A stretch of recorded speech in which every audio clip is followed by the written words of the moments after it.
These stills from the Zelda movie are going viral today, and everybody's going, squeeze Zelda. But I'm not excited about this because I'm never excited about anything that Hollywood does. And I think this first image actually kind of gives us a highlight of exactly what we can expect, which is just another kind of girl boss movie that's not actually really a Zelda movie. Now, the hallmark of Zelda is that Link is actually the protagonist, and he's actually rescuing Princess Zelda. They're trying to change that.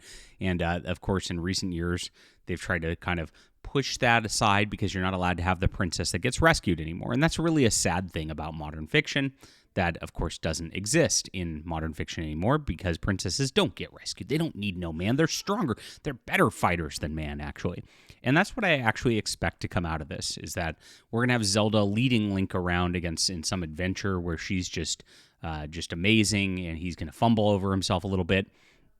And there's a reason behind this, because I'm going to go over the credentials of the people who are actually writing and directing this. It's, that's what you have to actually look at here beyond just like the character stills. Now, I do appreciate that they didn't turn Zelda and Link into black, lesbian, disabled, strong leads. That's kind of a nice thing.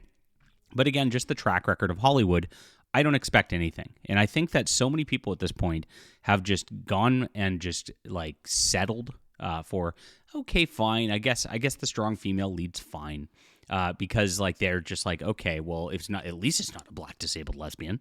And I think that like we have just moved the Overton window so far that like it's like, okay, I'm going to accept this because at least it's a brand I like. And I'm going to get some flack on this because, this is how it works. Good corporate brand is good. Bad corporate brand is bad. But honestly, every corporate brand from Hollywood is bad and ends up being pretty bad, or at least like mediocre at best, like we've seen in recent years. So let's get into these stills and let's get into where this has all gone with Zelda in just a moment. Please hit the like, subscribe button. My name's John Delarose, and I'm a fantasy writer. So if you like my thoughts on writing, if you like my thoughts on the way that story should be told, check out my Demon's Eye. This is a classic sword and sorcery. I wrote this in a style. It's very similar to the Silver and Golden Age back in the day. I think you'll really enjoy it. It's in the description below, available on ebook, print, and audio. Thank you guys for supporting the channel. So here's the stills, and this immediately caught my attention because it's got Zelda in kind of a leading pose where she's actually scouting, and Link's kind of longingly looking at her from behind, where, he's obviously taking a much more passive look. Now, this is just a still. We don't know anything about the movie yet, and so people are just getting excited because she's got elf ears and she's blonde. Okay, cool. Well, that's the bare minimum, right, that we could have here. Now, I don't mind the casting for Link. I don't mind the casting for Zelda. I think they did fine on that level. There's nothing there. But again, this just kind of sets a tone for what they're trying to present with their marketing images already. Now, we already had a massive, quote, controversy with this, which turned out came from this dude themselves. This Hunter Schafer is a transgender dude who wanted to be cast as Zelda. And actually, it came out that his studio and representatives put out this story that people were outraged that he wasn't casted as Zelda and that he would have made a great Zelda. And, of course, everybody kind of laughed at that because it's ridiculous. Now, that was the first sort of opening volley of the game, is it wasn't woke enough. And now this is something that the studio might use because they didn't cast him to be like, okay, look, it's not woke. We didn't cast a dude. And everybody kind of gets back and like rests on their laurels saying, oh, this is totally fine.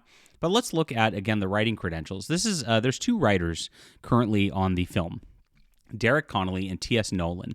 And if you look at their credentials for Derek Connolly, you might notice there's a lot of just generic slop in here. We got Jurassic World, we got more Jurassic World, Kong Skull Island, Monster Trucks, Lego Jurassic World. But one really stands out here. Star Wars Episode 9, Rise of the Skywalker, story by. He came up with the story for Star Wars Rise of the Sky. That's who's doing this story too. This is not a good thing. If you saw that, that was one of the worst stories in Star Wars history. I'd say The Last Jedi would be the only one that's even worse.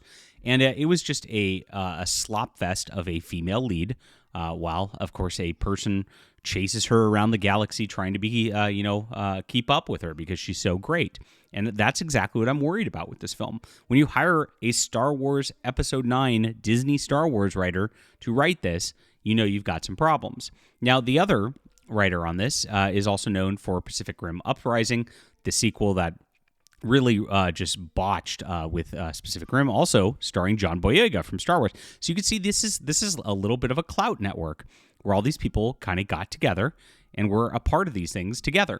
Now, where they all really came from together, all three of them, is a series called The Maze Runner, and the director also is from The Maze Runner, and also was a part of the kind of girl bossy Kingdom of the Planet of the Apes recently. So again, I'm not super instilled with confidence in this. Now, I didn't actually mind Kingdom of the Planet of the Apes. I thought it looked pretty good. So if your objective for director is look pretty good, I guess that's okay. Maze Runner is actually a YA novel series, and so you know how the YA fiction goes. And this is back, it started in 2014, so this is early, mid-2000s YA that then got adapted into a thing. So this is pre-woke revolution, but they still had that sort of like girl is just as strong or even better than the strong male lead component of it through these films as well. So just, again, this is kind of just a sloppy crew that's been put into this stuff that has a track record of doing exactly the same thing that Hollywood's been doing in science fiction and fantasy this entire time. This is way more important to look at than just this still image and go, wow, she looks kind of like Zelda, he looks kind of like Link, wow. I mean, that is a very, very shallow and stupid way to look at this, especially given how we know Hollywood does things. Now, I've already gotten comments on X. Yeah, come on, Nintendo's very protective of their properties. Okay, and everybody kind of hailed that Super Mario movie a while back as like, this is great, and it was the same sort of thing. I mean, it was Jack Black singing stupid songs. It was generic Hollywood like silliness. Princess Peach was better than Mario in being, kind of girl bossy during that movie as well. I mean, if you look at the track record of that, I wouldn't say that that's like a particularly stellar track record either. And so these films that come out are not likely to actually be much more than just skin suits, again, just playing on nostalgia, like they've done from Disney Star Wars, like they've done from Disney Marvel. But you know what? Disney Star Wars, Disney Marvel were like a early Gen X, late boomer nostalgia, right? And of course, Marvel is a really boomer nostalgia. Now they're getting into millennial nostalgia with the exact same tropes and the exact same sort of writers and the exact same directors all involved. So I'm not super thrilled about this project. I'll go see it. I liked Zelda. I was a big, I'd say my favorite one is Ocarina of Time. And that's a very different, unique game. And they don't really make different, unique games anymore. But it is what it is.